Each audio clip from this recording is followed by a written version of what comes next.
suatu produk dengan satuan uang yang disepakati bersama antara penjual dan pembeli. Harga merupakan satu-satunya elemen dalam bauran pemasaran yang menghasilkan pendapatan atau revenue. Harga juga merupakan elemen bauran pemasaran yang paling mudah disesuaikan. Selain itu, harga turut mengkomunikasikan nilai produk perusahaan terhadap pasar.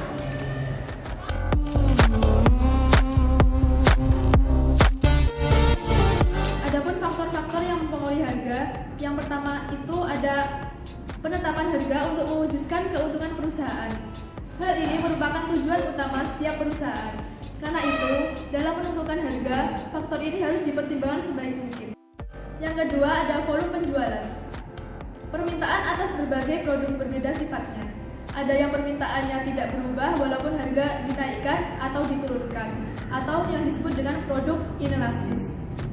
Untuk produk seperti ini, produsen cenderung menetapkan harga produknya pada tingkat yang lebih tinggi. Sebaliknya, ketika penurunan harga yang sedikit menyebabkan pertumbuhan penjualan yang lebih besar dari tingkat penurunan harga atau produk elastis, maka perusahaan akan cenderung menetapkan harga yang relatif rendah. Selain itu, produksi yang besar jumlahnya akan menimbulkan economies of scale yang selanjutnya akan menurunkan biaya produksi per unit. Apabila hal ini terwujud, lebih banyak keuntungan yang diperoleh. Yang ketiga yaitu persaingan dengan perusahaan lain. Apabila perusahaan memiliki nama baik di pasaran dan sebagian konsumen tidak akan membeli produk kecuali produk dengan merek tertentu, efek persaingan terhadap penjualan dapat diabaikan. Dalam keadaan seperti ini, perusahaan dapat menetapkan harga yang berbeda dengan harga produk yang sejenis.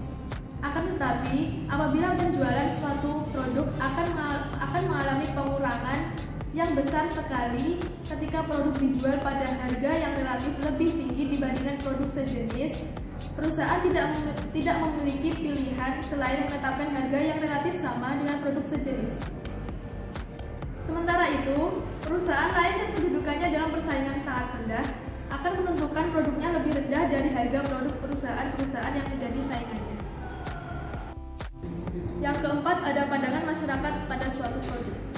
Pada umumnya, masyarakat golongan menengah atas yang memiliki pendapatan relatif lebih besar dan menikmati kehidupan mewah, melakukan pembelian produk dengan karakteristik dan maksud tertentu yang mereka beli selalu digunakan sebagai cara untuk menunjukkan status dan kekayaan mereka. Dalam melakukan keputusan beli atas produk seperti ini, harga bukanlah menjadi masalah bagi mereka yang berpendapatan tinggi. Oleh karena itu, pada dasarnya perusahaan dapat menetapkan harga yang relatif tinggi. Yang kelima ada kedudukan perusahaan dalam pasar. Dalam perusahaan bermodal besar, misalnya usaha yang menghasilkan televisi dan mobil, persaingan lebih mudah diatasi oleh perusahaan dan harga produk mereka menjadi sangat berbeda. Dalam kegiatan usaha seperti ini, perusahaan yang kuat kedudukannya di pasar akan menjadi penentu harga atau price leader. Akan tetapi, untuk perusahaan yang modalnya relatif kecil dan menghadapi banyak persaingan, hanya cenderung berada pada tingkat yang rendah dan keuntungan yang diperoleh sangat minim.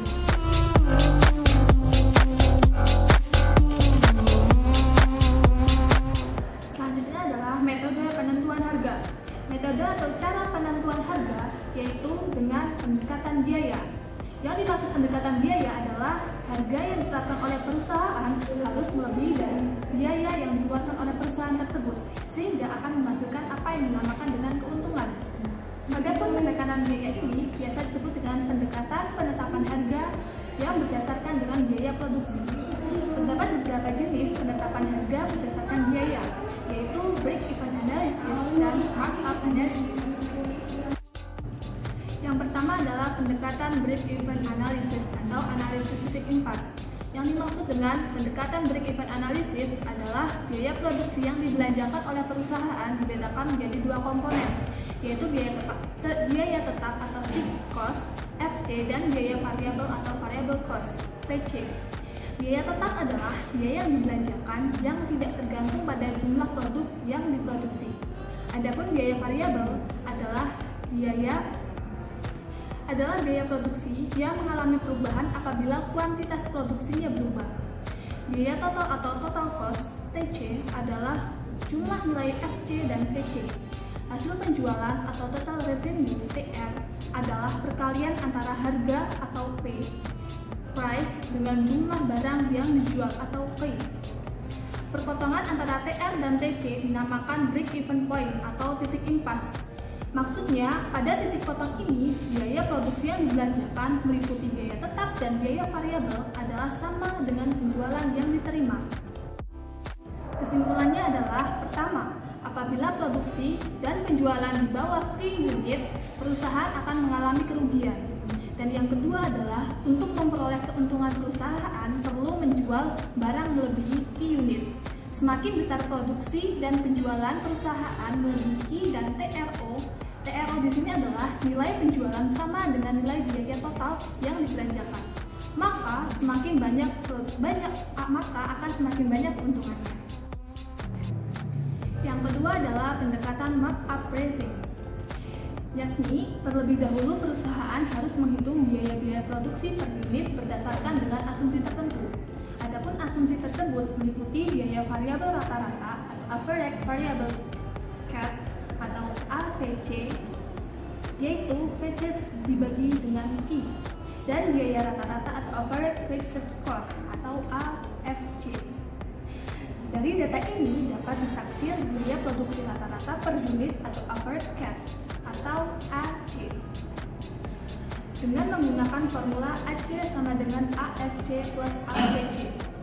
Misalkan nilai AC adalah Rp10.000, selanjutnya dalam menjalankan markup pricing, perusahaan menetapkan tujuan dengan keuntungan yang ingin diperoleh antara sekitar 25%. Nah, 25% dari 10.000 adalah 2.500. Berdasarkan perhitungan ini, perusahaan akan menjual produknya seharga dengan Rp12.500.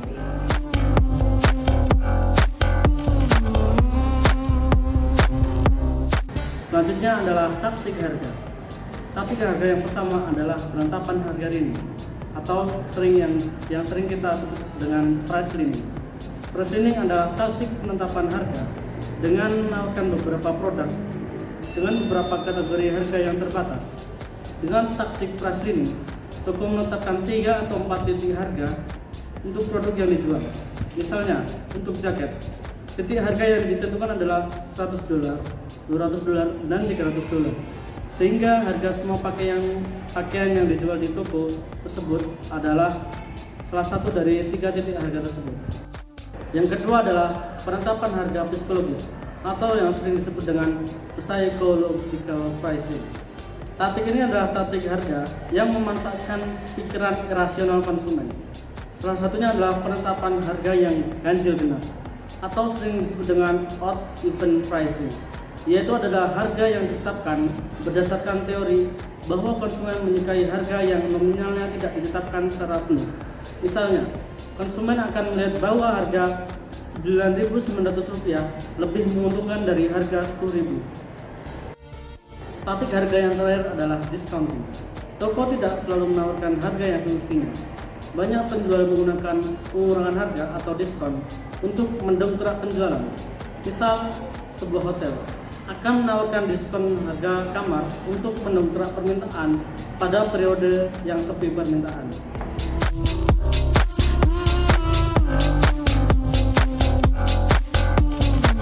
Sebuah perusahaan mungkin memiliki beberapa strategi dalam penentuan harga. Berikut penentuan harga yang paling populer.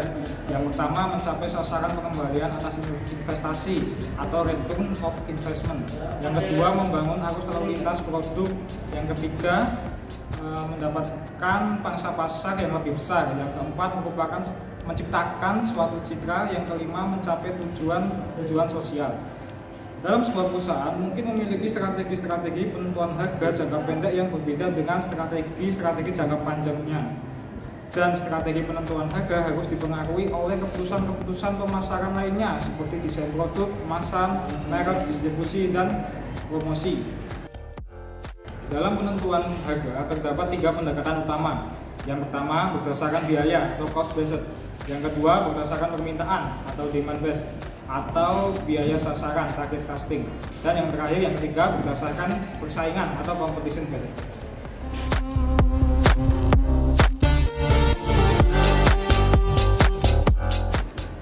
Dalam bukunya, William G. Nichols berpendapat bahwa ada beberapa strategi harga. Yang pertama adalah strategi harga skimming. Dalam strategi ini, kita menaikkan harga pada barang baru untuk mendapatkan laba yang optimal. Tetapi strategi ini diterapkan pada saat persaingan tidak terlalu ketat. Strategi yang kedua adalah strategi penetrasi. Dalam strategi ini, kita menurunkan harga barang untuk menarik lebih banyak pelanggan. Strategi ini biasanya diterapkan pada saat persaingan lagi ketat-ketatnya.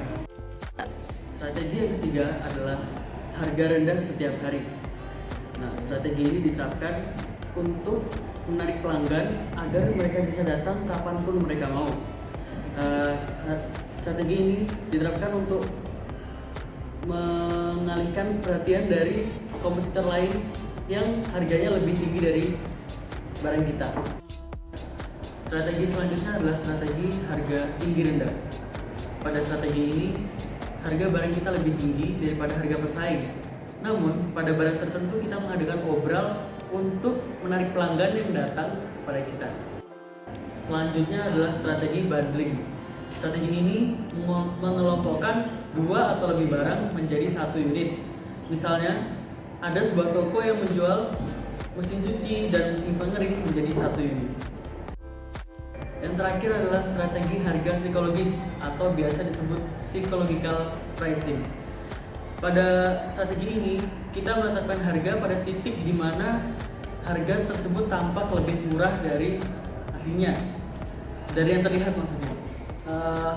Misalnya, ada harga barang yang harganya 4 juta rupiah, menjadi di situ ditulis harga 3.999.000.